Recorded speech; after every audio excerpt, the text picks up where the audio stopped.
यह जगत सारा क्षणिक है और आत्मा एक नित्य है। आत्मा का अनुभव बस एकमात्र नित्य है।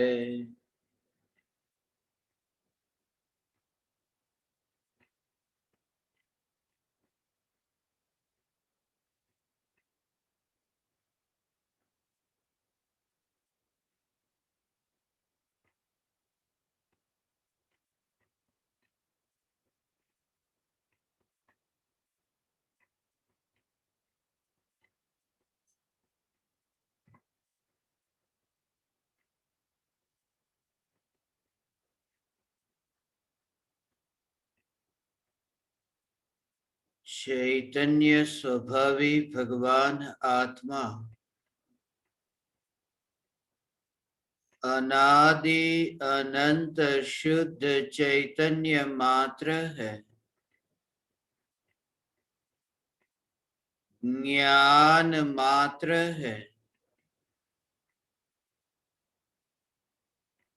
मैं शुद्ध चैतन्य मात्र, ज्ञान मात्र, भगवान आत्मा हूँ।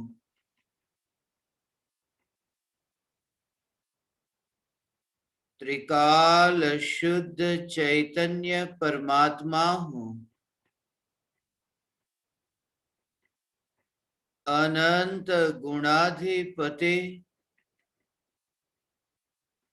एक ज्ञायक देव हूँ। अगणित ज्ञेयों के प्रतिबिंबों से अप्रभावित ज्ञान पर्यायों में एक समय के लिए भी नहीं मिलने वाला, एक समय के लिए भी नहीं सिकुड़ने वाला त्रिकाल ध्रुव चैतन्य सत्ता मात्र भगवान आत्मा हूँ।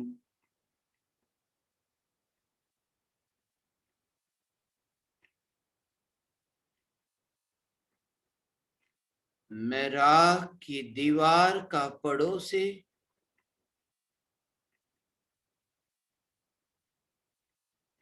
साक्षात चैतन्य महल हूँ।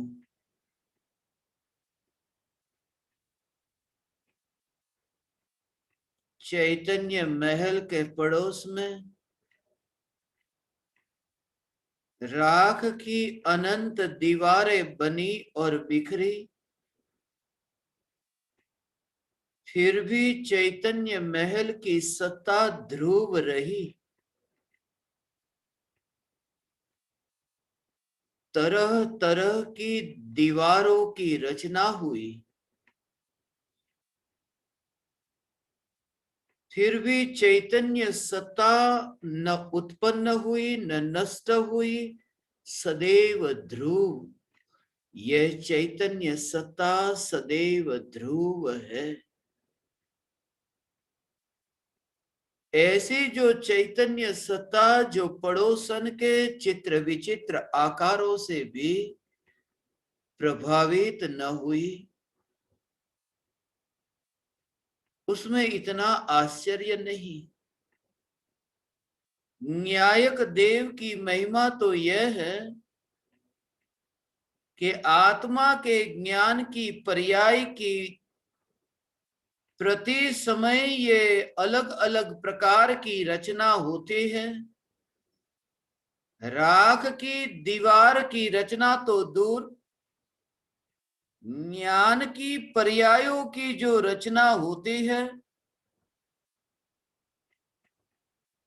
उन ज्ञान पर्यायों की रचना से भी जो अलिप्त रहता है, जो मात्र अलिप्त सत्ता मात्र है, यह न्यायक देव मैं हूं, जिसे जानने के लिए भी कुछ भी नहीं करना। जहां जानने रूप परिणमन हो रहा है, उस परिणमन में भी जो ध्रुवता मिलती नहीं है, ये ध्रुवता उस एक समय के परिणमन में मिले कैसे? इसलिए सम्यक दृष्टि ज्ञानी धर्मात्मा को त्रिकाली ध्रुव ज्ञायक देव में एकत्व होने से पर्याय का जो उत्पाद है और पर्याय का जो व्यय है, उस उत्पाद और व्यय में ध्रुव चैतन्य सत्ता का उत्पाद और व्यय नहीं दिखता।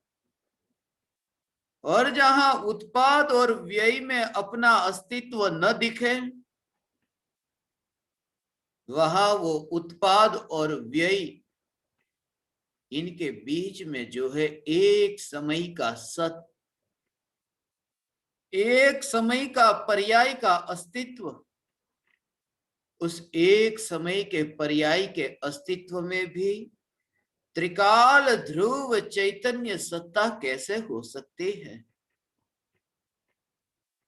जन्म मृत्यु और जन्म मृत्यु को जोड़ने वाला जो जीवन, जहां जन्म और मृत्यु ये दोनों मैं नहीं, तब जन्म और मृत्यु को जोड़ने वाला वह मैं कैसे हो सकता हूं? जन्म नदी का एक किनारा है और मृत्यु नदी का दूसरा किनारा है। जब पहले किनारे का मालिक भी मैं नहीं, तब दूसरे किनारे का मालिक मैं कैसे? और जब पहले किनारे और दूसरे किनारे, ये दोनों किनारे का मालिक मैं नहीं, तो दो किनारे के बीच में बना जो पुल, जो ब्रिज, जो सेतु, उस सेतु का मालिक मैं कैसे हो गया? सम्यक दृष्टि को यह जागृति है कि यह राख की दीवार का जो जन्म हुआ, इस राख की दीवार की जो मृत्यु हुई, जन्म और मृत्यु के बीच में जो ये मनुष्य जीवन का सेतु है, वह सेतु मैं कैसे हो सकता हूं? इसलिए सम्यक दृष्टि स्वयं को मनुष्य नहीं मानते, क्योंकि जन्म का किनारा और मृत्यु का किनारा, ये दोनों किनारे में एकत्व नहीं, क्योंकि पहला किनारा और दूसरा किनारा यह भी पृथ्वी पर है, और दो किनारे को जोड़ने वाला ब्रिज भी पृथ्वी पर है। और सम्यक दृष्टि ज्ञानी धर्मात्मा तो चैतन्य के गगन में मगन है। इसलिए सम्यक दृष्टि ज्ञानी धर्मात्मा वो मालकियत कैसे करे कि यह ब्रिज मेरा ब्रिज है, ये मेरा पुल है, ऐसा अहंकार, ऐसा ममकार सम्यक दृष्टि ज्ञानी को हो कैसे? जन्म और मरण दोनों को जोड़ने वाला जो जीवन, वह जीवन, वो तो 25, 50, 100 बरस का जीवन। अब ये बात तो बाहर की बात है। सम्यक दृष्टि के भीतर में, अंतर में प्रकट हुई ऐसी वितराग परिणति, जिस वितराग परिणति के बल पर सहज तटस्थ ज्ञाता दृष्टा रहते हैं, और पर्याय के उत्पाद और व्यय में ये कौन सी पर्याय कि जो राग की पर्याय है, ये राग की पर्याय का उत्पाद हुआ और राग की पर्याय का व्यय हुआ, ऐसा ये दोनों कार्य। सम्यक दृष्टि को राग का भाव उत्पन्न होता है, भगवान की भक्ति का भाव स्वाध्याय करने का भाव, दया दान व्रत तप का भाव, ये भाव ज्ञानी को उत्पन्न होता है, ये भाव का जन्म होता है और उन भावों की मृत्यु होती है। जब भावों का जन्म हो तब ध्रुव को नजर में रखते हुए उन भावों के जन्म में अपना जन्म नहीं मानते और ध्रुव पर दृष्टि रखते हुए ज्ञानी उन भावों की मृत्यु में अपनी मृत्यु नहीं मानते। ऐसे ज्ञानी धर्मात्मा भावों की उत्पत्ति और भावों के व्यय, उनके बीच में भी एक जीवन है। वो जीवन है एक समय का राग का अस्तित्व। ये मनुष्य जीवन तो 25, 50, 100 बरस का जीवन, मगर वो राग का जो जीवन है वो एक समय का जीवन है। राग उत्पन्न हुआ, एक समय तक जिया और फिर मर गया। राग का जन्म हुआ, एक समय का राग का जीवन और फिर वो राग की मृत्यु हुई। जिसने ये माना कि जन्म और मरण मेरे है ही नहीं, दोनों किनारे मेरे है ही नहीं, तो जन्म और मरण के बीच में ये राग का एक समय का जो ब्रिज है, राग के विकल्प का एक समय का जो अस्तित्व है, वह राग का विकल्प ज्ञान में प्रतिबिंबित हो तो सम्यक दृष्टि ये माने कैसे कि मैं राग स्वरूप हूं, राग में मालकियत करे कैसे। इसलिए सम्यक दृष्टि तुम्हें राग वाले दिखाई देते हैं, मगर सम्यक दृष्टि तो राग को जानने वाली ज्ञान की पर्याय में भी सिकुड़ता हुआ अपने को नहीं देखते हैं।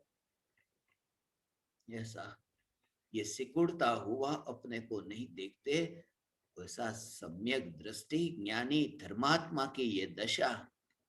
सम्यक दर्शन प्रकट हुआ और सम्यक दृष्टि को ज्ञान में ये जानने में आया कि राग का भाव जो उत्पन्न हुआ वह ज्ञान में जानने में आया। ये जो राग का भाव ज्ञान में जानने में आया, श्रद्धा ने विरोध नहीं किया। श्रद्धा ने कोई विरोध नहीं किया कि ये राग का भाव क्यों जाना, कोई विरोध नहीं, कोई विकल्प नहीं, क्योंकि श्रद्धा तो न्यायक देव में समर्पित है।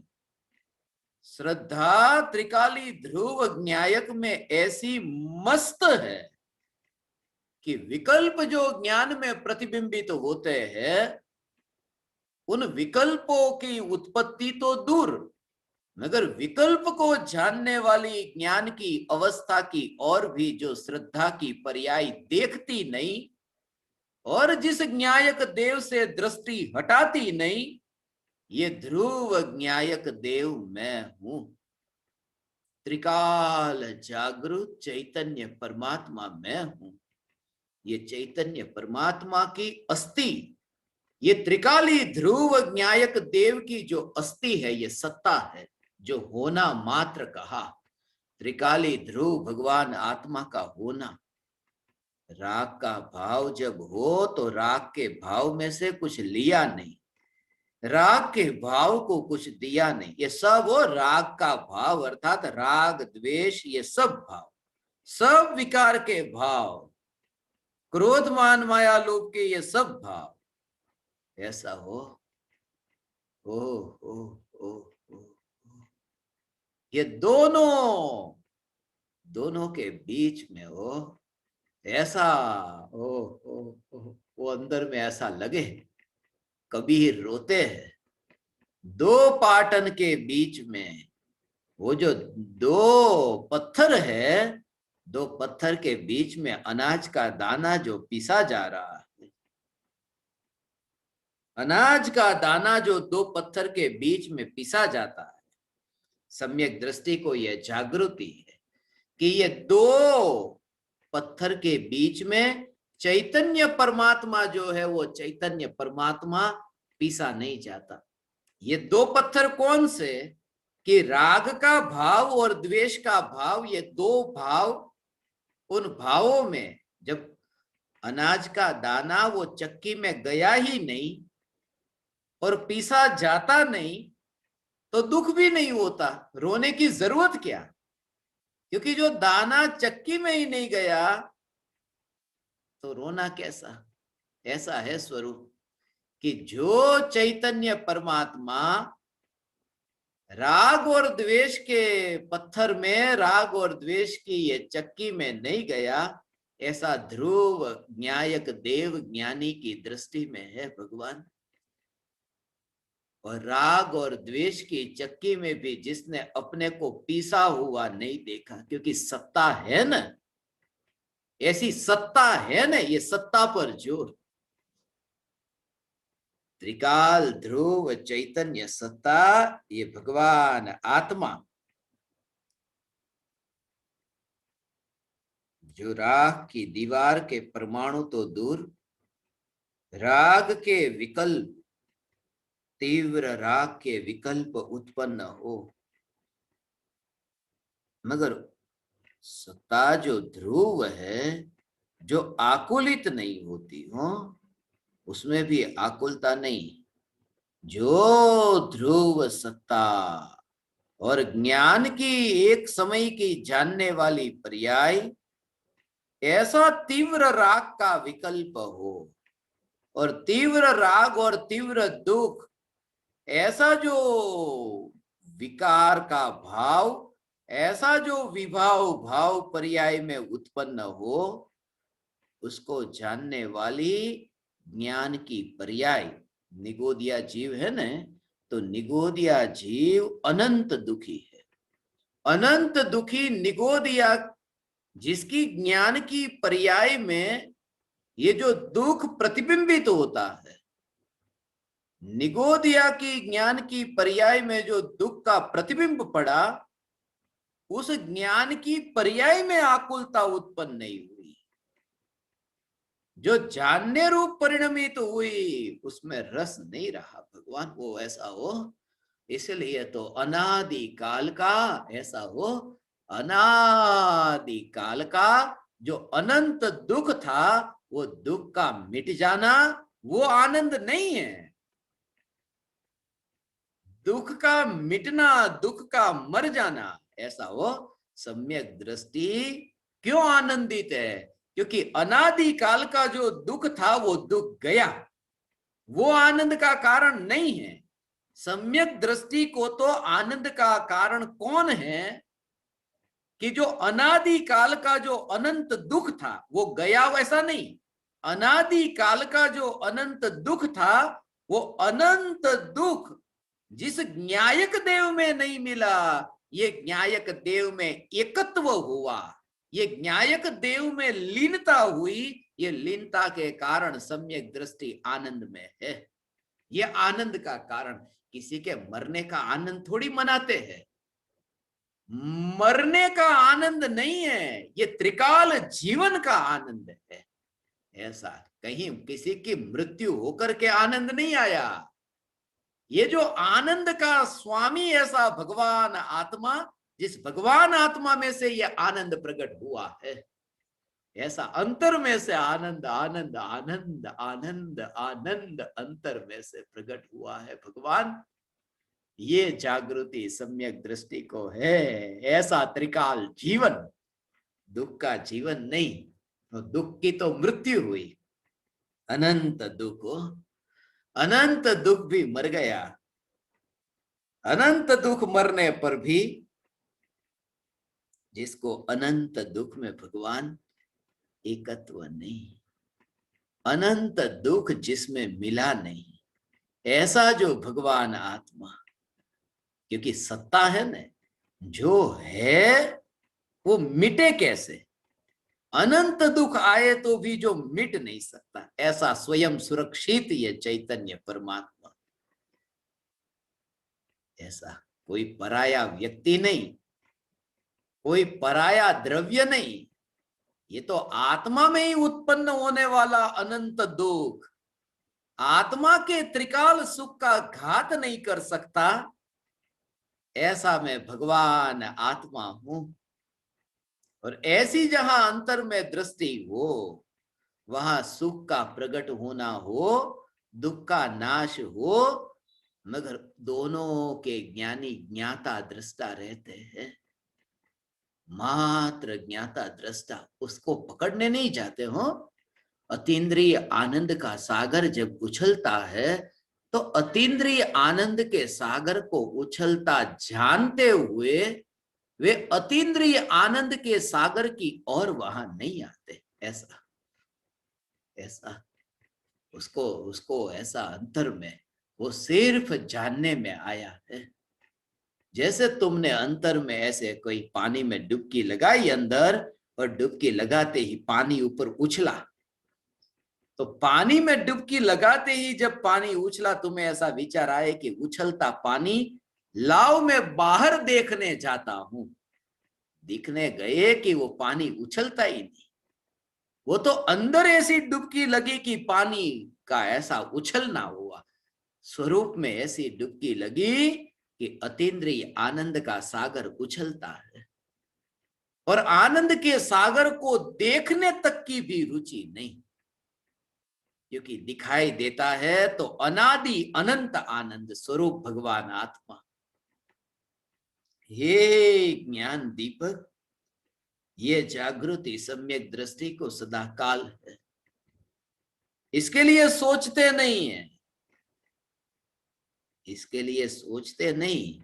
ये परमाणु हो, ये राख की दीवार के परमाणु हो, भगवान चैतन्य चैतन्य चैतन्य, ऐसी जो दृष्टि, ये राख की दीवार के परमाणु का ऐसा उड़ना होता हो।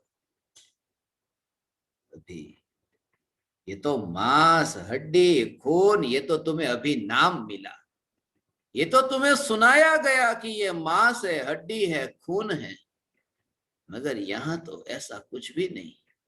जहां मैं देखता हूं वहां तो राग का विकल्प नहीं। ऐसा पूर्णानंद भगवान आत्मा, ऐसा ये चैतन्य परमात्मा, जहां हड्डियां तो नहीं। ऐसा हो हड्डी के सहारा ऐसा तुम बैठे हो कि अरे मैं बैठ नहीं पाता, अब दीवार का सहारा चाहिए। ऐसा परम कृपालु देव, जीवन के उस समय को याद करो भगवान। आज का दिन, आज तुम्हें यहां जो पुकारा है भगवान, ये परम कृपालु देव का, ये राख की दीवार का बैर बिखेर होने का दिन है।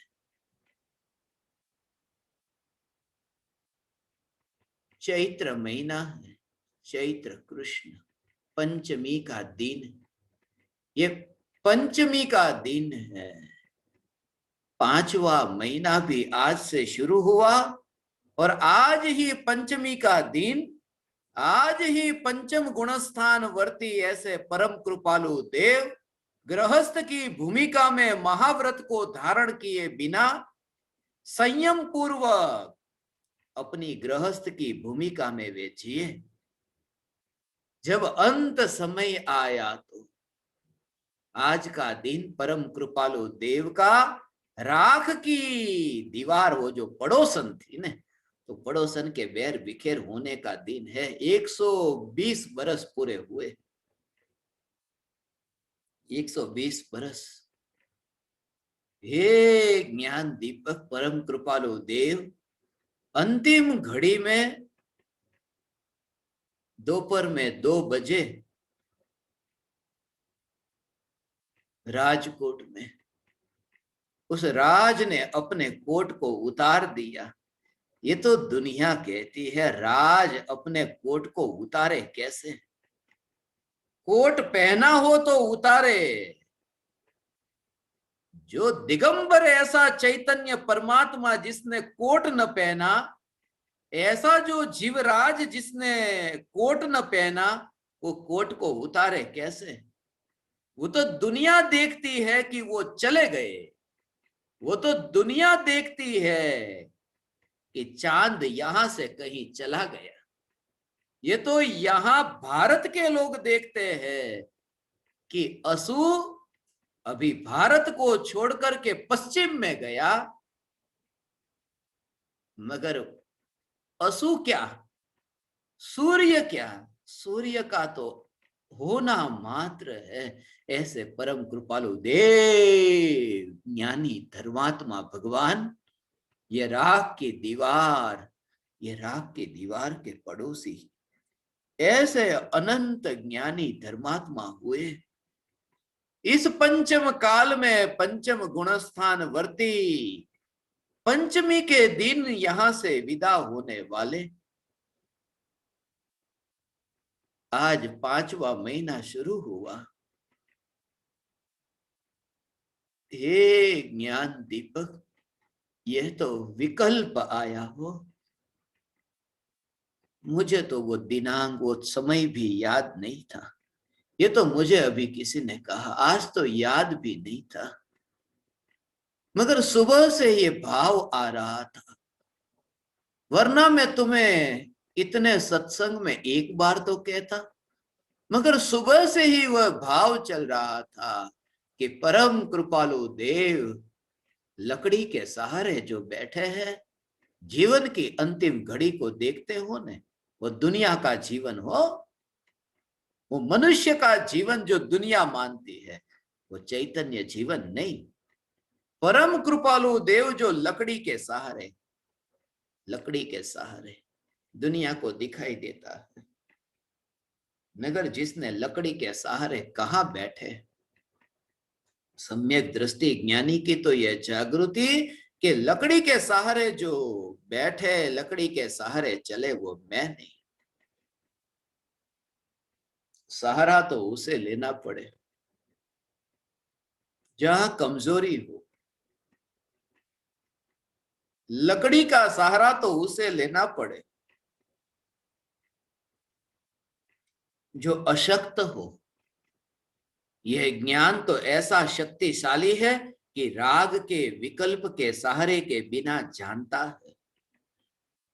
जिसके शरीर में शक्ति नहीं, वो लकड़ी के सहारे चले। जिसे दांत नहीं, चबाया नहीं जाता, शरीर में अब शक्ति नहीं कि चबाया जाए, ऐसी हालत है। अस्पताल में लोग होते हैं, नली डाल करके नली में से फिर प्रवाही और भोजन डालना पड़ता है ना। ऐसी हालत है कि वो भोजन को अंदर न डाल सके। ऐसी हालत में ये नली की जरूरत पड़ी, पराये की जरूरत तब पड़ती है। अब सांस नहीं ले रहा है तो नाक में कोई ऐसे ड्रॉप्स डालने की जरूरत पड़ी, ऐसी बूंदे नाक में डालनी पड़ी कि नाक बंद हो गया। अब करे क्या, सांस नहीं ली जा रही कि ऑक्सीजन अब करो। जब ऐसी स्थिति हो तो बाहर की जरूरत पड़े। आंख इतनी कमजोर हो गई कि चश्मे की जरूरत पड़ी। कान ऐसे कमजोर हो गए कि ईयरफोन की जरूरत पड़ी।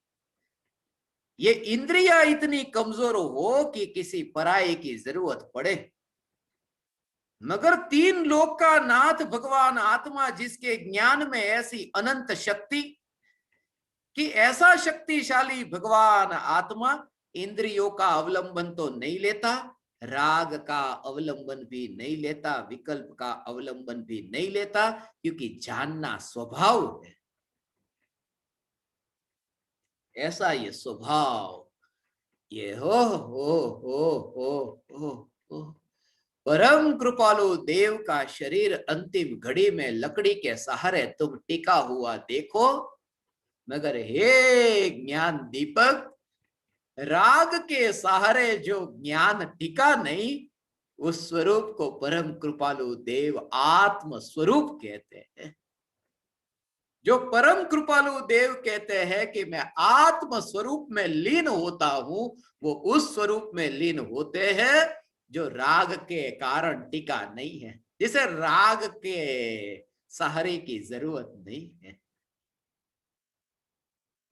अंतिम घड़ी में परम कृपालु देव जो राग का सहारा नहीं लेता, जिसकी राग से मुलाकात नहीं होती, जिसको राग की स्पर्शना भी नहीं होती, कहीं ना कहीं ऐसा साधन तो चाहिए ना। ये शरीर को टिकाने के लिए पीछे सहारा तो चाहिए ने, और सहारा यदि चाहिए तो वहां पर लकड़ी को छूना जरूरी है। यदि राग का भाव यदि ज्ञान को छूता, तो राग के भाव का आश्रय ज्ञान ने लिया ऐसा कहे। राग के भाव का आश्रय ज्ञान ने लिया ऐसा कहे यदि छुए तो, मगर एक समय के लिए भी छुआ नहीं ऐसा जो चैतन्य स्वरूप भगवान, ये चैतन्य स्वरूप मैं हूं। ये सम्यक दृष्टि को जागृति परम कृपालु देव को अंतिम घड़ी में ये जागृति थी, और ये अचानक नहीं होती। ये पूरे जीवन का जो निचोड़ है, ये भव भव की यात्रा के बाद में ये सत्य की पहचान हुई। हो ये कौन कैसा ये ओ इतने इतने जीव को देखते हो ने, कुत्ते बिल्ली गाय भैंस, ये तो आंखों से दिखाई देने वाले, ये चींटी कीड़े मकोड़े ये तो आंखों से दिखाई देने वाले, ऐसे जो छोटे छोटे ये जीव जंतु, कहाँ ये अनुभव उन्हें, कहाँ ये बोध हो, कहाँ ये वाणी भी सुनने को मिले कि मैं चैतन्य परमात्मा राग को भी छूता नहीं हूं। राग को भी जिसकी स्पर्शना नहीं होती ऐसा मैं भगवान आत्मा, ये कहाँ उसे, ये हमें ये पुकार कृपालु देव की ये पुकार सुनने को मिली। भगवान ये पुकार सुनने को मिली कि राग मेरा स्वरूप नहीं, मेरा स्वरूप नहीं, तू जो मोक्ष स्वरूप, मैं मोक्ष स्वरूप भगवान आत्मा। ओ, ओ, ओ।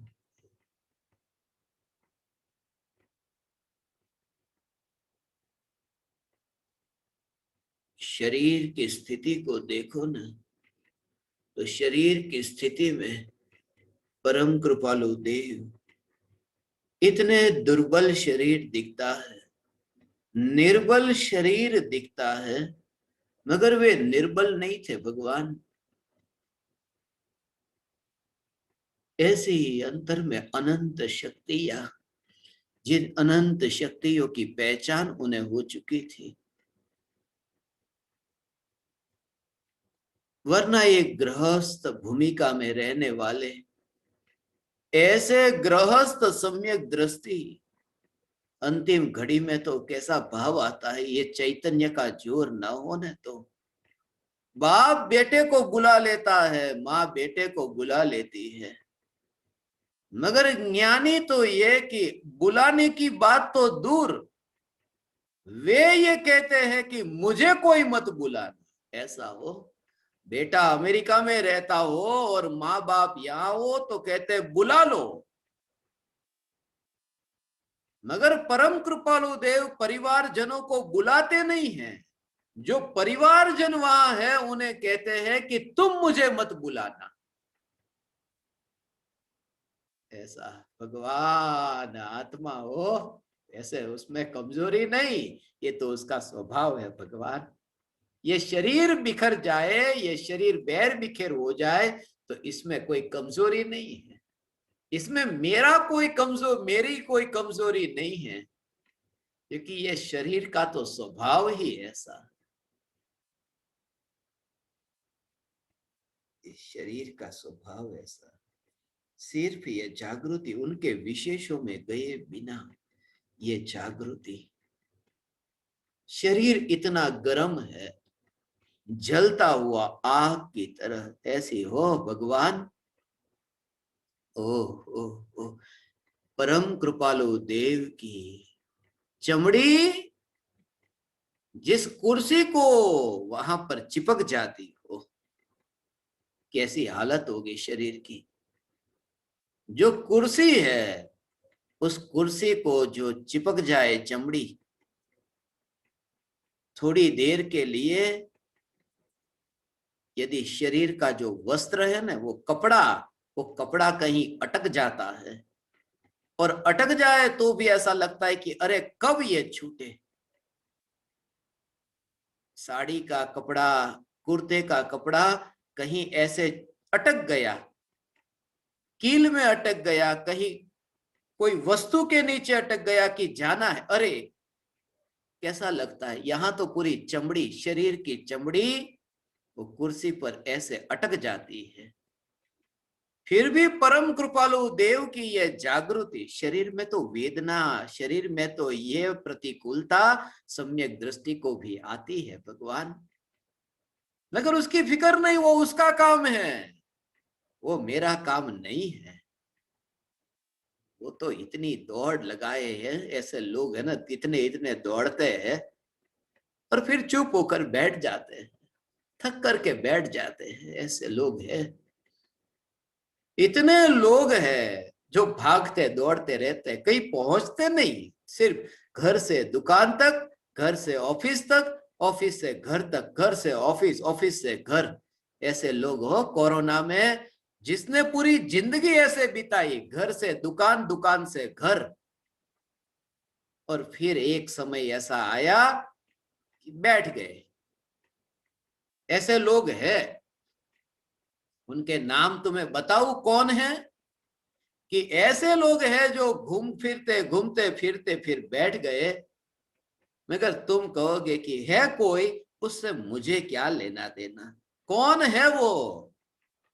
अखबार में भी पढ़ो तो भी तुम्हें लगे कि मुझे क्या लेना देना उससे। दौड़ते दौड़ते दौड़ते थके कि फिर बैठ गए, इतने दौड़ दौड़ करके थके कि फिर शांत हो गए। ऐसा, ये किसकी बात कर रहा हूं भगवान? शिकायत ज्ञानी नहीं करते, वो उनका काम है।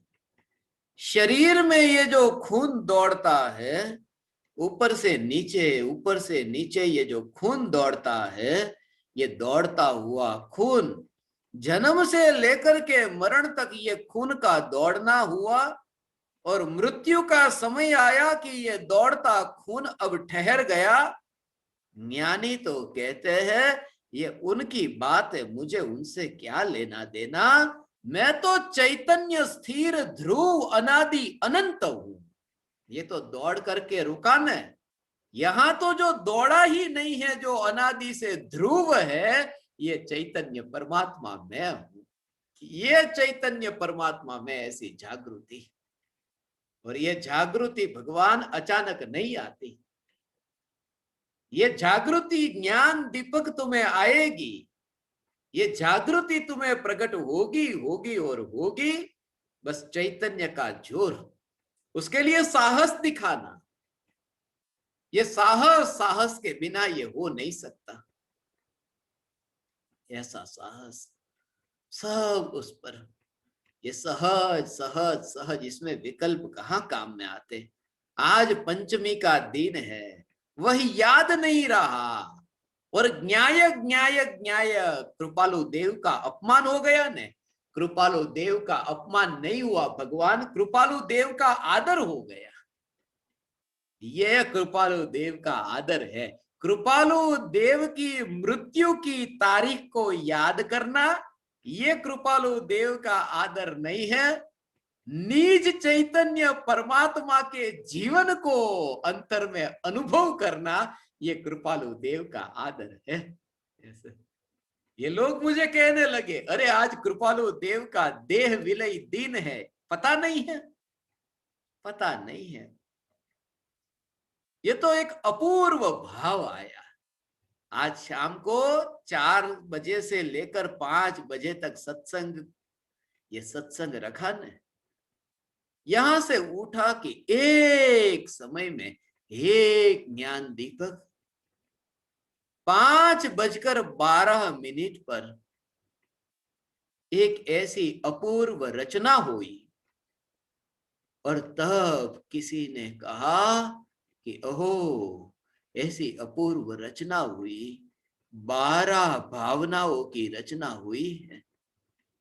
एक पल में जैसे क्या हुआ कि 12 भावना, हे ज्ञान दीपक तुम्हें अर्पण होगी। 12 भावनाओं की रचना।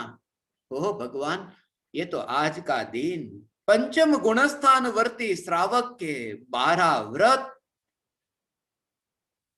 ये विचार चला, ये विचार चला कि 6 ढाला की 5वीं ढाल, जिस 5वीं ढाल में 12 भावनाओं का वर्णन है, 5:12 12 भावना की रचना हुई हिंदी भाषा में। तुम्हें पहुंचेगी भगवान ये 12 भावना। तुमने तो अनंत ज्ञानियों की पढ़ी है ना भगवान, एक बार इसे पढ़ना, एक बार इसे गुनगुनाना। तुम 12 भावनाओं की रचना, ये तुम्हारा नित्य क्रम बनेगी। ये 12 भावनाएं, मृत्यु की घड़ी आएगी, ये 12 भावनाओं का पाठ होगा। बाहर जाने से पहले 12 भावनाओं का चिंतन होगा। सिर्फ ये जागृति कि मैं चैतन्य परमात्मा, मैं यहां कहीं नहीं। वो विकल्प आया न, उस समय भगवान ये जागृति 12 भावनाओं की रचना का विकल्प उत्पन्न हुआ। शब्द व शब्द, ऐसे अक्षर शब्द आते गए, आते गए, आते गए। कहां से मैं लाता हूं? मैं लाता नहीं भगवान, वो विकल्प को भी लाता नहीं, विकल्प को लाता नहीं। यदि लाता तो जाने क्यों दिया? मैं तो भगवान वहां कहीं पर भी नहीं। ये जागृति, और वह जागृति त्रिकाली ध्रुव न्यायक के जोर के बिना संभव नहीं है।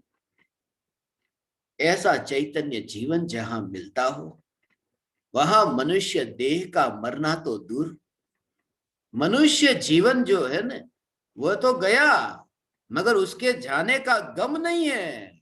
ऐसे परम कृपालु देव। हाँ, ओ ओ ओ ओ भगवान आत्मा, जो परम कृपालु देव ने गुणगान गाए, बहु पुण्य केरा पुंज थी, शुभ देह मानव नु। महापुण्य के उदय से ये मनुष्य भव प्राप्त हुआ।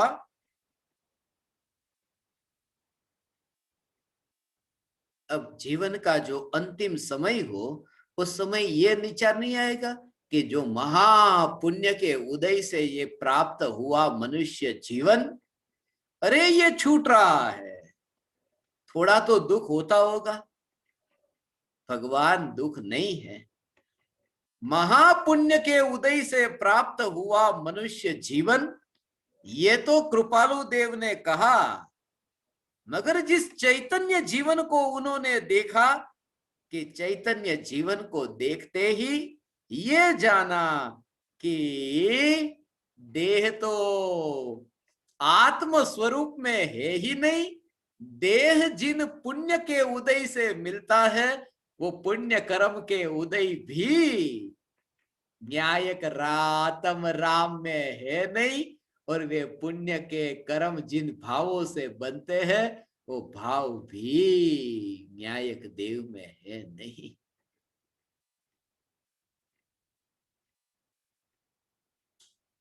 ऐसे परम कृपालु देव, जो नित्य जीवन जहां मिलता है, नित्य जीवन मिलता है, ऐसे ज्ञानी की ये दशा होती है। नित्य जीवन, ये चैतन्य की नित्यता रूप जीवन, वो जीवन मिलता है ना, वहां तो ऐसा कि देह छूटता, उसका तो दुख नहीं।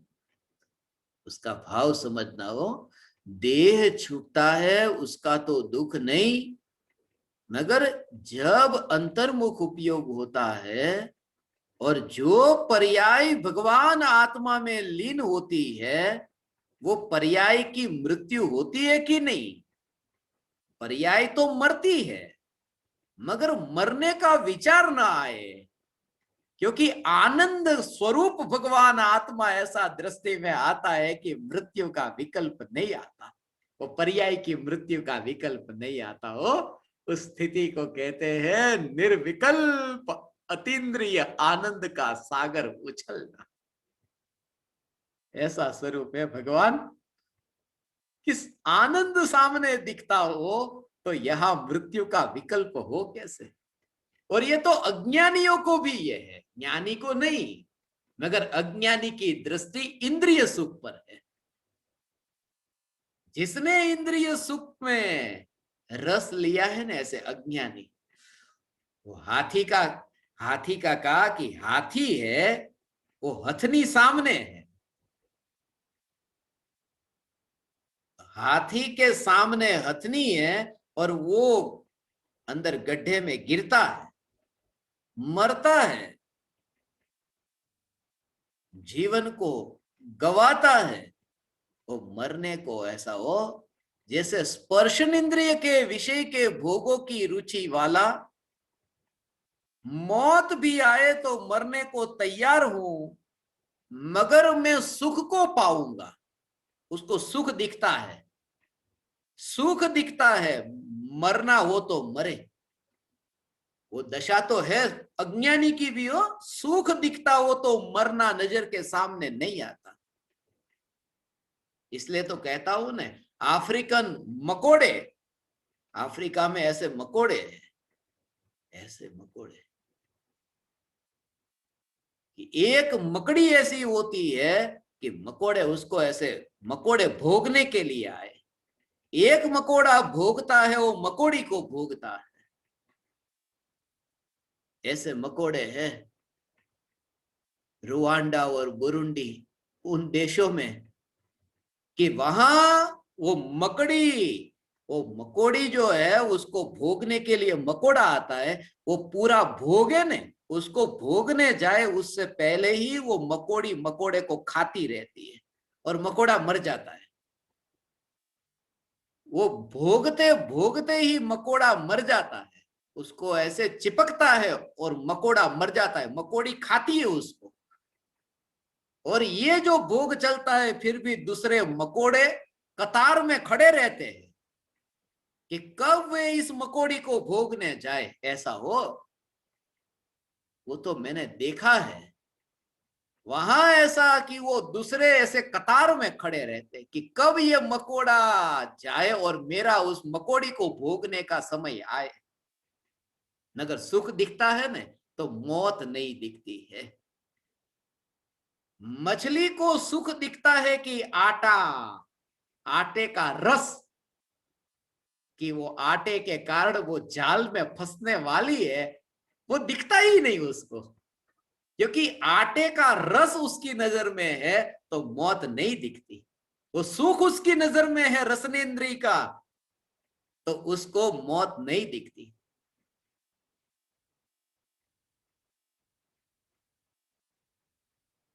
भंवरा है, वो भंवरा फूल के ऊपर जाकर बैठता है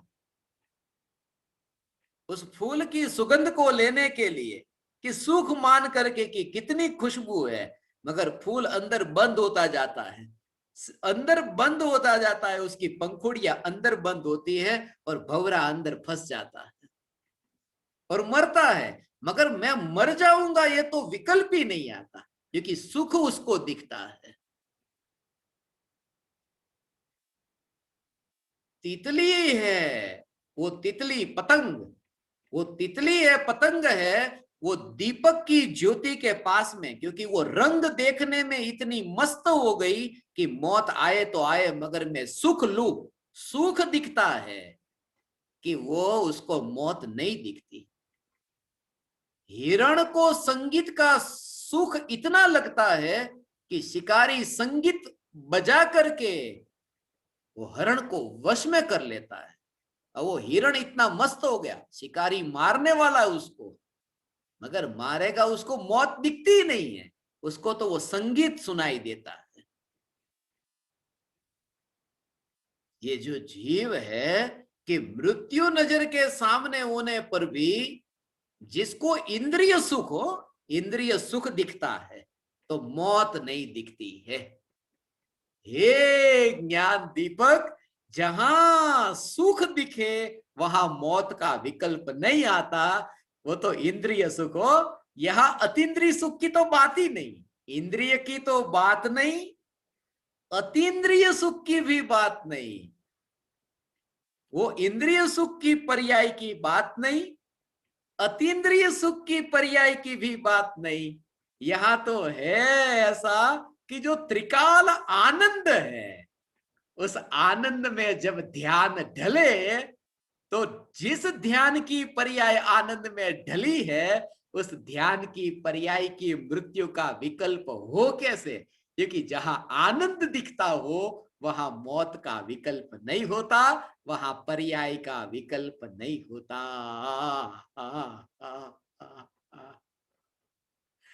ऐसा ये आनंद स्वरूप में भगवान आत्मा हूं।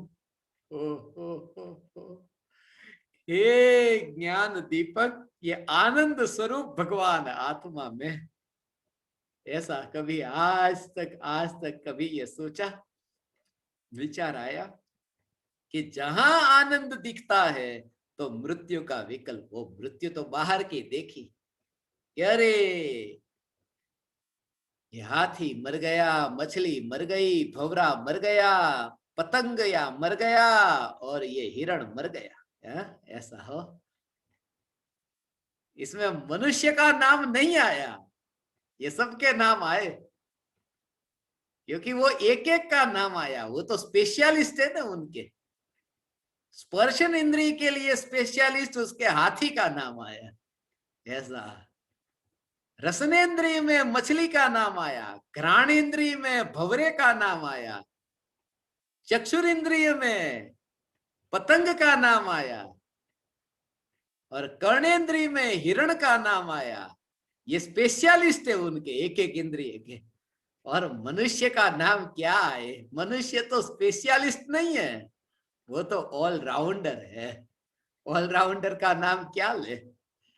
पांचों इंद्रिय के विषय के भोगों में मस्त, और ऐसे ही भोगों की वासना में मरता हुआ अज्ञानी, जिसके कान में ये पुकार पड़े कि तू आनंद स्वरूप, ये पुकार करने वाले पूज्य गुरुदेव श्री, जिन्होंने परिचय कराया परम कृपालु देव का।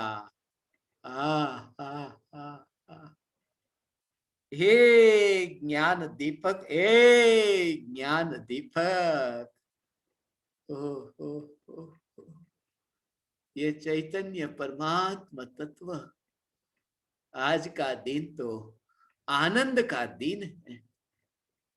तो परम कृपालु देव, परम कृपालु देव का देह विलय, ये तो आनंद का दिन बन जाए, ऐसा हो। ये आनंद का दिन, वरना तुमने कृपालु देव का आदर किया नहीं। ऐसे आदर करना हो, क्योंकि महावीर भगवान का जब निर्वाण हुआ, महावीर भगवान जब गौतम स्वामी को छोड़कर गए, तो उसी दिन शाम को गौतम स्वामी को केवल ज्ञान हुआ न। दीपावली का दिन महावीर भगवान का निर्वाण का दिन, सुबह निर्वाण हुआ और शाम को गौतम स्वामी को केवल ज्ञान हुआ। तो केवल ज्ञान कैसे हुआ होगा? महावीर भगवान के पीछे रोते रोते, छाती पीटते पीटते, छाती पीटते पीटते केवल ज्ञान होता है? वो तो महावीर भगवान का विरह पड़ा कि उपयोग अब वहां नहीं गया, अब उपयोग अंतर में गया। एक ही तो था जहां अटकता था उपयोग, वो भी कहने की बात हो, बाकी उपयोग तो कहीं अटके ही नहीं, उसको ही उपयोग कहते हैं।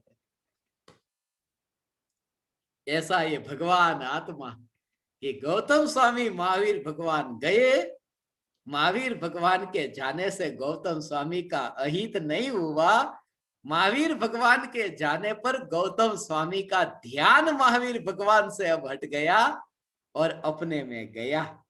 और यही महावीर भगवान का आदर। इसलिए तो मंगलम भगवान वीरो मंगलम गौतमो गणी, जिसने ध्यान हटा दिया और अपने में गए उनको नमस्कार क्यों, कि उन्हीं को ही नमस्कार होते हैं। कृपालु देव का विरह वो मेरे अतीन्द्रिय आनंद का दिन हो भगवान। ये ज्ञानियों का आदर है, ये ज्ञानियों का सम्मान है। ऐसा सम्मान तुम्हारे अंतर में प्रकट हो। ज्ञानियों के प्रति ये अहोभाव भगवान तुम्हें प्रकट हो। त्रिकाली ध्रुव चैतन्य परमात्मा की पुकार कर कृपालु देव तो अपनी यात्रा कर गए भगवान।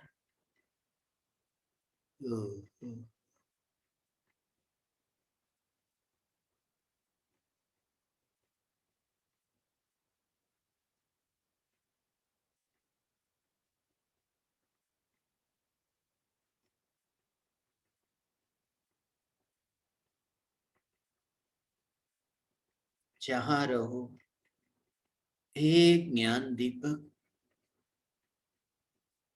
यात्रा में नहीं हो यह जागृति रहे।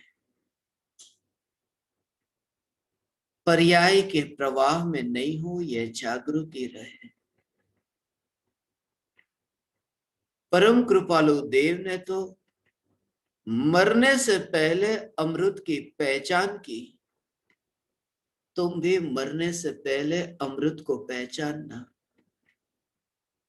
मौन धारण करके। जितना भी वैभव था अंतिम समय तक परम कृपालु देव ने हमें ये बोध दिया है। उनका मौन होना भी बहुत कुछ सिखाता है, बहुत कुछ समझाता है। परम कृपालु देव की वह मुद्रा, वह भी पूरे जीवन का सार समझाती है। यदि तुम्हारे पास समझ हो तो, यदि तुम्हारी दृष्टि में इतना तेज हो तो, यदि दृष्टि पर मिथ्यात्व का आवरण न हो तो, परम कृपालु देव की वह मुद्रा देख करके तुम घर में रह करके वैरागी हो सकते हो। साधु तो जब हो सको तब होना, आज फकीर हो जाना।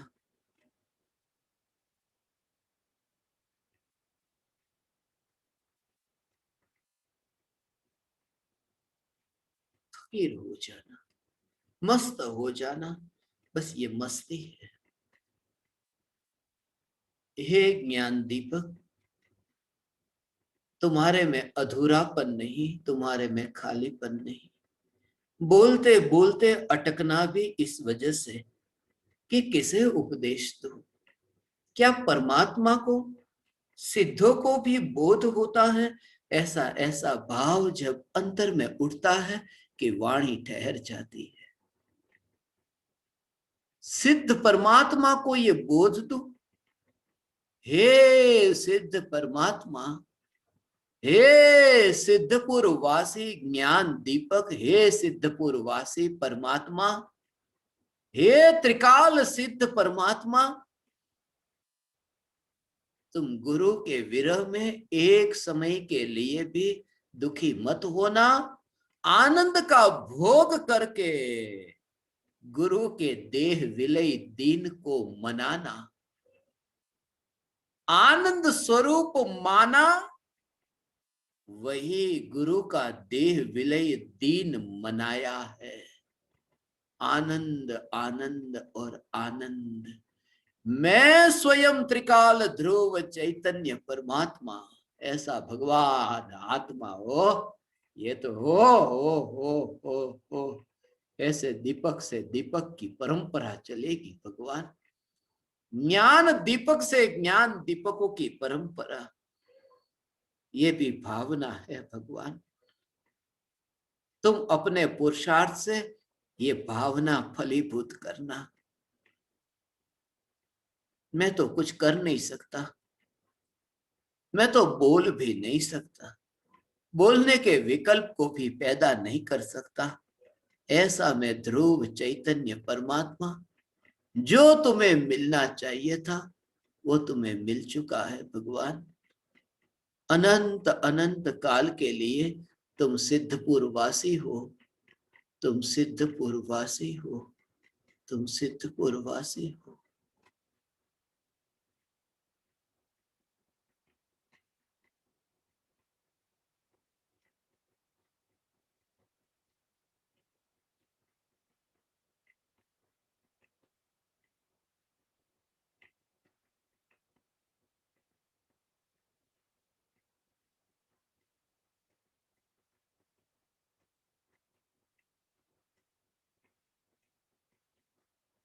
ओ